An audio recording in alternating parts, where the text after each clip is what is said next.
सभी सुधी जनों को सादर नमन। महाभारत संबंधी अपने वक्तव्यों में मैं यह बात बार बार कहता रहा हूं कि महाभारत युद्ध से अधिक, युद्ध के वर्णन से अधिक युद्ध के विरोध का काव्य है। उसमें कुछ ही पर्व 18 पर्वों में से युद्ध के वर्णन के हैं और शल्य पर्व के पश्चात स्त्री पर्व, शांति पर्व, आश्वमेधिक पर्व, स्वर्गारोहण पर्व, उसके पहले मौसल पर्व, ये सारे के सारे पर्व युद्धावसान के परिदृश्य के पर्व हैं। युद्ध के पश्चात क्या होता है, महाभारत का 1/3 भाग इसको बताता है। और युद्ध कितना बड़ा शून्य हमारे भीतर छोड़ जाता है, उससे कैसे हम उबरें, उस शून्य को कैसे हम भरें, इस सवाल से जूझते हैं महाभारत के बाद के 6 पर्व। महाभारत का 1/3 हिस्सा युद्ध की तैयारियों के साथ साथ युद्ध का विरोध और युद्ध को कैसे रोका जाए इन प्रसंगों पर है। उसके बाद उसका 1/3 से कम हिस्सा या लगभग 1/3 हिस्सा युद्ध के वर्णन का है, जो भीष्म पर्व से आरंभ होता है और शल्य पर्व तक चलता है। उसके पश्चात शेष जो 6 पर्व हैं वे युद्धावसान, युद्ध के पश्चात युद्ध कितना बड़ा खड्ड हमारे भीतर बना देता है, इसके दुरंत दारुण अनुभव को प्रस्तुत करते हुए, उस अनुभव से गुजरते हुए, उस अनुभव से निपटते हुए पात्रों को ये पर्व प्रस्तुत करते हैं। स्त्री पर्व पर मैंने बहुत चर्चा की है अपने पिछले कुछ महाभारत विषयक वक्तव्यों में। पर इस बात को सदैव स्मरण रखा जाना चाहिए कि महाभारत में एक सनातन तत्व के रूप में श्री कृष्ण आद्यंत उपस्थित हैं। इसलिए अपूर्णता का महाकाव्य, युद्ध के पश्चात युद्ध के द्वारा दिए गए घावों के विवरण में चुकने वाला काव्य महाभारत नहीं है। कृष्ण है जो इस खड्ड को पूरने में, युद्ध के द्वारा निर्मित जो दुरंत खाई है समाज में, उसको पूरने में लगे हुए हैं। वे इतिहास के द्वारा दिए गए घावों पर मरहम लगाने का काम कर रहे हैं।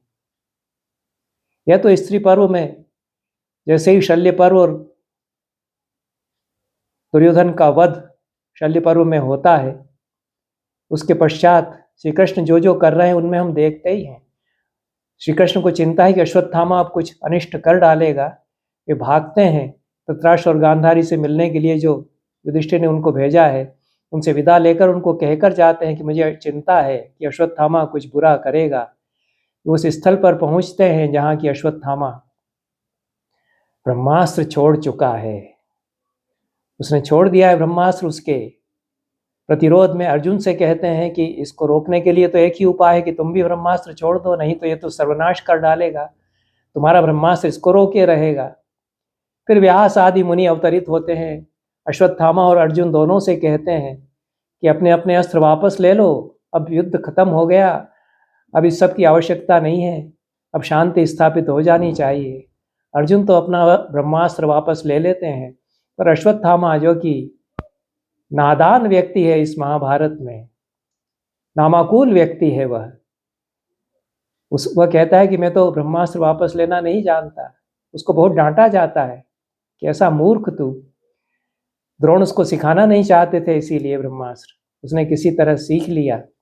कृष्ण के पास गया था, जानता था कि मेरा ब्रह्मास्त्र जो है मैं वापस नहीं ले सकता, तो विफल कर दिया जाएगा, कि सुदर्शन चक्र मुझे दे दो और मेरे से ब्रह्मास्त्र विद्या तुम ले लो। यह भी प्रसंग आता है जिसकी चर्चा मैं पहले कर चुका हूँ। कृष्ण उसको समझा करके भेज चुके थे उस समय। यहाँ अपनी नादानी में, मूर्खता में, जड़ बुद्धि में ब्रह्मास्त्र वह छोड़ देता है। अत्यंत नृशंस हत्यारा भी अश्वत्थामा यहाँ पर है, वापस नहीं ले सकता। तब कृष्ण कहते हैं कि तुम्हारे ब्रह्मास्त्र को मैं विफल कर दूंगा। अश्वत्थामा जब कहता है कि और कुछ तो मैं नहीं कर सकता, लेकिन किसी एक पर तो मैं छोड़ूंगा। जो अंतिम अंकुर है पांडव वंश के, उसको मैं नष्ट कर दूंगा। अपने प्रतिशोध को तो मैं पूरा करूंगा। उत्तरा के गर्भ पर उसको छोड़ देता है। कृष्ण कहते हैं कि उसको नरपशु कहते हैं, और धर्मवीर भारती भी अंधायुग में नरपशु ही कहलाते हैं व्यास के मुंह से। उसको कृष्ण भी यही कहते हैं कि तुमने यह जो नृशंस कार्य कर दिया है, मैं इसको विफल कर दूंगा। ठीक है, ब्रह्मास्त्र है, उसका प्रभाव होगा, मृत पुत्र होगा, लेकिन मैं उसको जिंदा कर दूंगा, मैं उसको जिला दूंगा, ऐसा कृष्ण कहते हैं। आश्वेधिक पर्व में जबकि युधिष्ठिर कृष्ण के परामर्श से भीष्म से उपदेश ग्रहण कर चुके हैं, उसके पश्चात भीष्म का भी अवसान हो चुका। उत्तरायण में अपना शरीर वे त्याग करके परलोक जा चुके। तब कृष्ण विदा लेते हैं, अब सब कुछ हो गया, वो आप राज्य कीजिए, और विदा लेकर के द्वारका पहुंचते हैं। इतने समय के बाद द्वारका पहुंचते हैं कृष्ण। महाभारत का युद्ध हुआ, 18 दिन तो सारथी का कार्य करते रहे। उसके पश्चात भी कुछ महीने हस्तिनापुर में ही रहे, भीष्म के उपदेशों में वे उपस्थित रहे। उसके पश्चात विदा लेकर द्वारका पहुंचते हैं।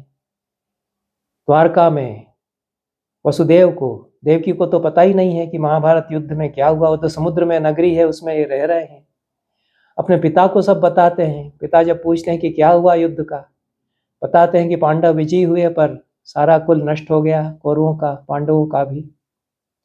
एक बात छिपा जाते हैं, अभिमन्यु भी मारा गया, यह नहीं बताते हैं। 5 पांडव बचे रह गए हैं, यह तो बताते हैं।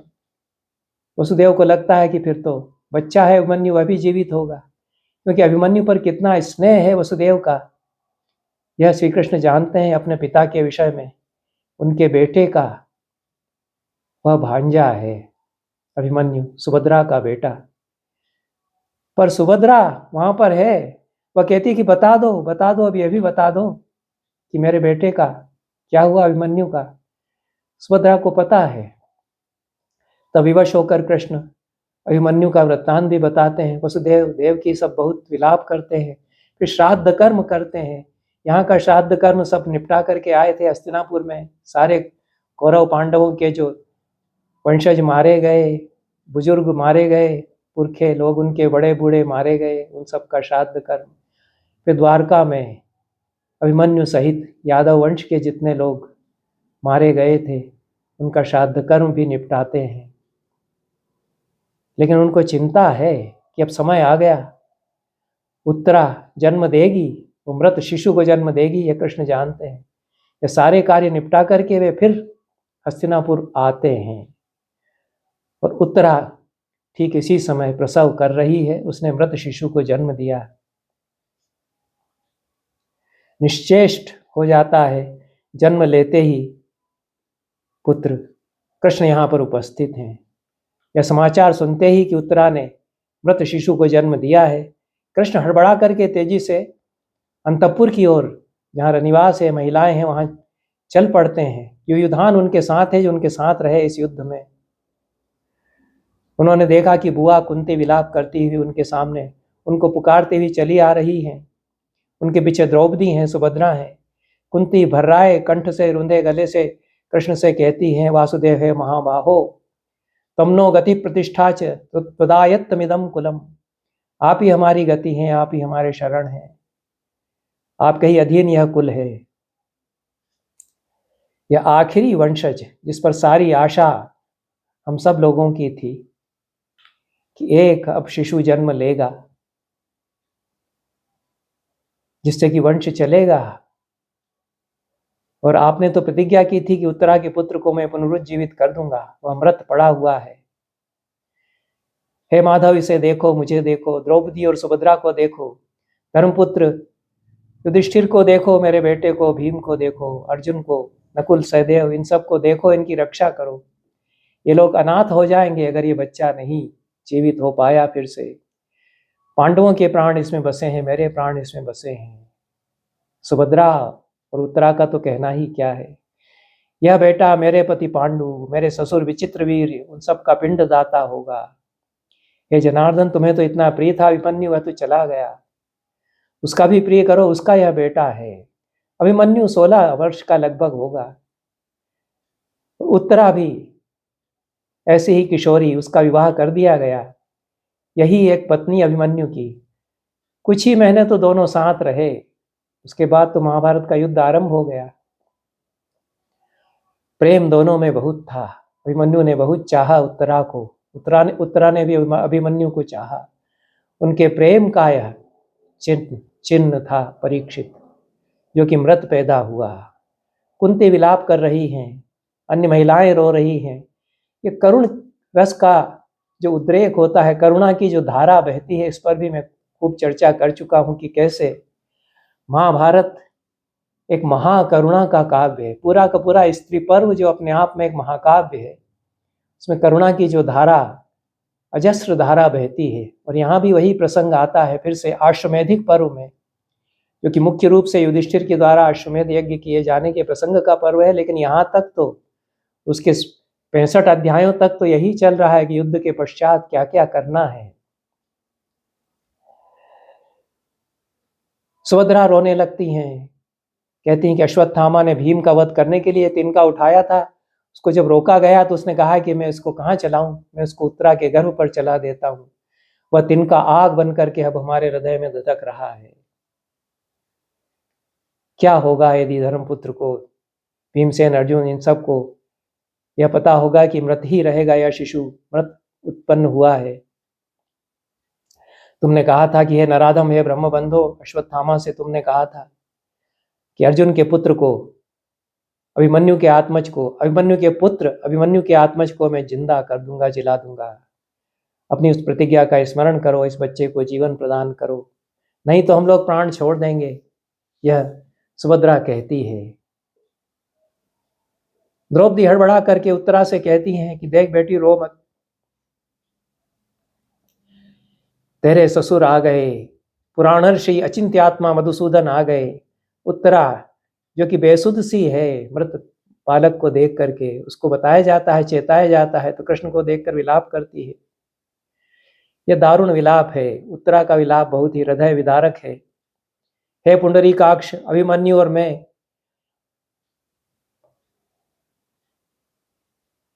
तुम्हारे दोनों बच्चे, उनके इस बच्चे को देखो, इस अभागे बच्चे को देखो। हम तो दोनों एक साथ मारे गए, अभिमन्यु ही नहीं रहा, मैं भी अब गई। क्या पता था मुझे कि अश्वत्थामा के द्वारा अभिमंत्रित तिनका मेरे गर्भ पर गिरेगा। नहीं तो मैं कहती कि मुझ पर छोड़ दो इसको, पहले मुझे मार डाले। हे गोविंद, मेरा कितना मनोरथ था कि बेटे को अपने गोद में लेकर के, अपनी भरी हुई गोद के साथ मैं तुम्हारे दर्शन करूं, अभिमन्यु के मामा के दर्शन में करूं। द्रोणपुत्र के अस्त्र से जल गए, मेरे बेटे को जिला दीजिए, नहीं तो मैं प्राण त्याग दूंगी।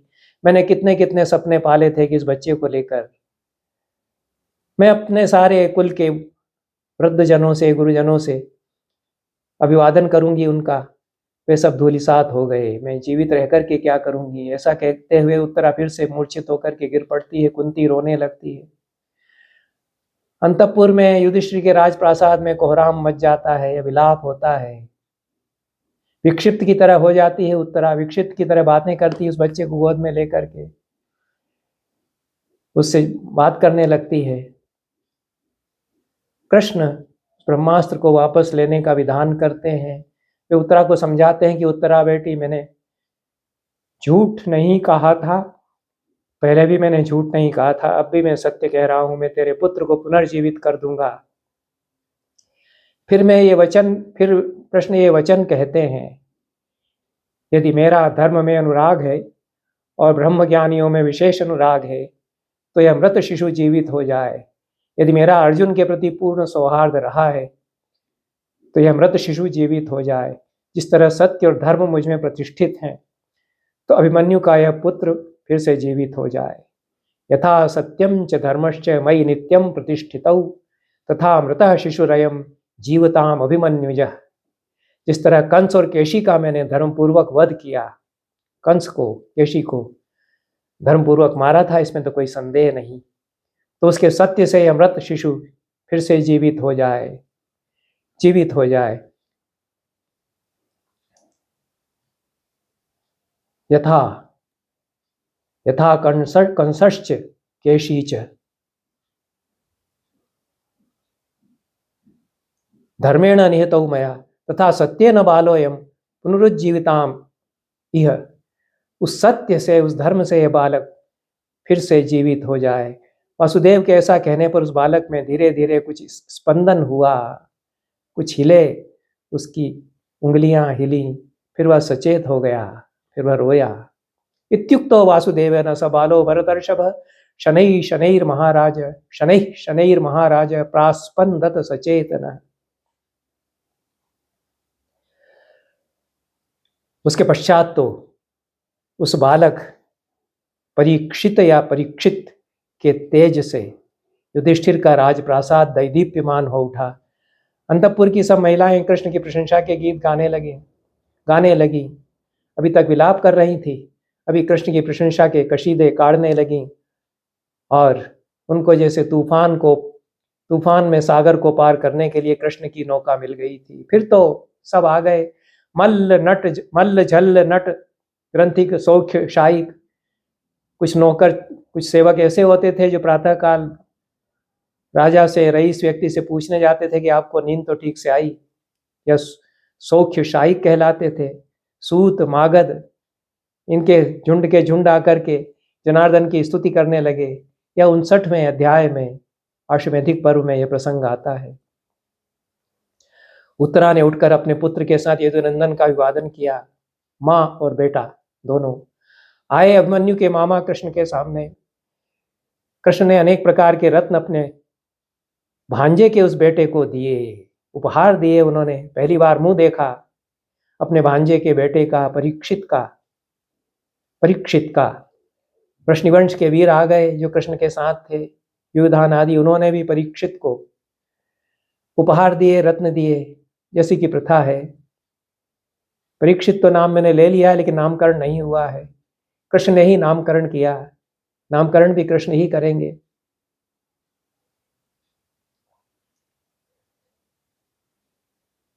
परीक्षीणे कुले यस्मात् जातोऽयम् अभिमन्युजः परीक्षिदिति नामास्य भवत्तित्यब्रवीत् तदा।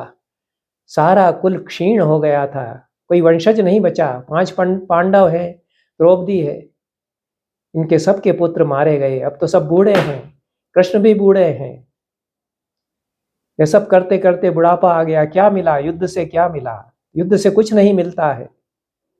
जो भी युद्ध करते हैं उनको ये समझ लेना चाहिए कि इससे कुछ मिलने वाला नहीं है। फिर भी युद्ध करना पड़े तो करना चाहिए, ये जानते हुए करना चाहिए कि सब कुछ नष्ट हो जाएगा, फिर भी क्योंकि करना पड़ रहा है इसलिए करेंगे। कुछ लोग तो युद्ध कर रहे हैं स्वार्थ में, लालच में, कि इससे हम कब्जा कर लेंगे। मूर्ख हैं वो लोग, चाहे वो रूस वाले हों, चाहे कोई भारत वाले हों, चाहे अमेरिका वाले हों। यदि वे सोचते हैं कि युद्ध से लाभ हमको हो जाएगा, इतना कब्जिया लेंगे हम, युद्ध से सब किसी को लाभ नहीं होता। महाभारत का संदेश यही है, सभी मरेंगे, सब मरेंगे। तुम लड़ोगे तो तुम्हारे ऊपर क्या बम नहीं गिरेंगे? अब तो सबके पास है, चाहे तुम ईरान से लड़ो, चाहे यूक्रिया से लड़ो, तुम्हारा भी तो विनाश होगा। कभी तुम भी अंत में मारे ही जाओगे। तुम्हारे यहाँ की जनता मर रही है, पिस रही है। युद्ध से किसी को फायदा नहीं होता। युद्ध तब करना चाहिए जबकि युद्ध किए बिना काम न चले। पांडवों ने अंतिम क्षण तक प्रयास किया, इसलिए वे धर्म के पक्ष में इसलिए हैं कि दुर्योधन चाहता था कि युद्ध हो जाए। उसको लगता था कि हम जीत जाएंगे, हम तो कब्जिया लेंगे, हमारे आखिरी शत्रु ये पांडव जो हैं ये भी मर जाएंगे। वह नहीं जानता था कि हम भी मरेंगे, उनके यहाँ के जितने लोग मरेंगे। पांडव इस सत्य को जानते थे, कृष्ण इस सत्य को जानते थे कि लाभ नहीं होगा, लेकिन धर्म के लिए यदि लड़ना पड़ रहा है तो लड़ना होगा। तो युद्ध तो हुआ, महाभारत का संदेश यह है।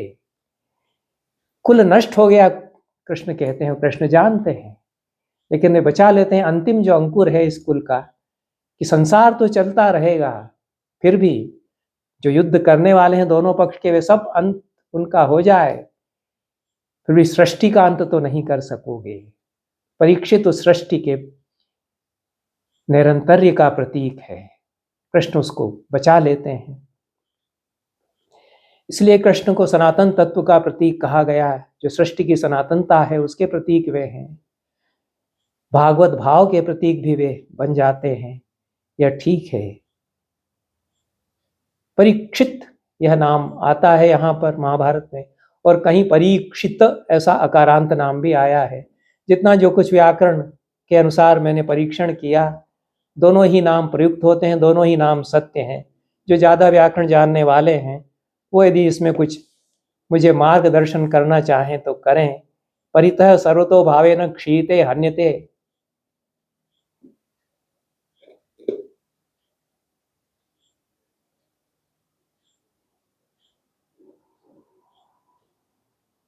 यत्कुलम तद रक्षिते येन परीक्षिणेषु कुलेषु क्षीयते इष्टे।